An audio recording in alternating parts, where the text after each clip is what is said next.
Hi everybody.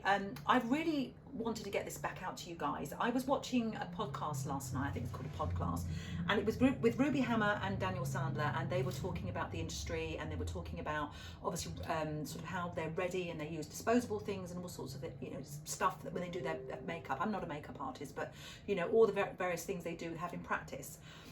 But what really touched my heart was making me realise that actually, well, it's not making me realise because I know it, the beauty industry is vast. It's not about beauty therapists. I'm a traditional beauty therapist. We deliver here at Omni Academy, but we do all aspects. So there are ladies that come in now and they focus their lash technicians, nail technicians. We've got girls that have set their own treatment rooms at home. We've got beauty therapists that go to people's homes and, go to people's homes, not just doing it at home. Your big spas, your salons, we are vast. And it really hit me listening to these two guys talking, who, fabulous in their industry, and about saying how they're ready. But there was one thing that really made me think that we could perhaps add that will help us, everybody. And this is called a risk assessment. Now, you're probably going, I've heard of risk assessments before, and they are with big companies. They're not necessarily something that's done by the small therapists. But I'm actually going to encourage you to do this. Now, what is a risk assessment? A risk assessment is how you have got ready for your treatments with your clients and how you've prepared, but you've documented it. Now, we all know we're wearing the masks, we're wearing the shield, we've got the gloves, we are social distancing when we can, we are so ready with the health and safety, and it's our natural practice. But a risk assessment may not be something that you're doing. So I want to tell you a little bit about what a risk assessment is. As I said to you, it's something that you are documenting how you have prepared for COVID-19. What have you reassessed on your preparation when your clients come in, or you go to a client's house, or they come to your house? What practice have you put in place to make sure that you are safe as you possibly can?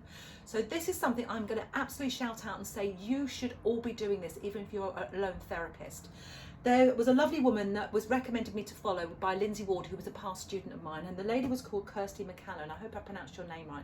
Right, you really touched my heart, my darling. You really touched my heart, because you absolutely, completely summed up exactly what's happening to your therapist that works out there, your makeup artist, or your lone therapists that are booming with this industry and are being so hit because they can't open up. I know this is a long video, but please bear with me. So this is something I'm going to encourage you all to do, your lone therapist. I hope this message is getting across loud and clear. This is a risk assessment. These are documents we have in the salon, we have in the academy. We have to do them with the exam boards. And basically every lesson we do, we record what we've done, what's happening, what the risks are, whether it's high, low, medium or trivial, and what we've done to actually prevent it. Now, I've adapted one specifically for COVID-19, which can be done. You keep them in a file, you keep them with you. So when the local authorities come in and they are knocking on doors and saying, how prepared are you? They can see you've got all this, but you can also say, actually, I'm more prepared than you realise. This is what I've got organised, and this is there what for you to do to prepare. So I'm actually going to make an offer out to all of you and say, we are going to give these risk assessments to you free. We're going to send them across in PDFs.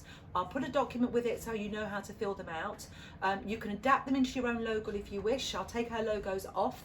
But everybody out there, your lash technician, your makeup artist, your single therapist, your salons, get your risk assessments together, because they're that another little tick in the box that's preparing us for there, and to tell the government that we are ready. Let us do all our treatments.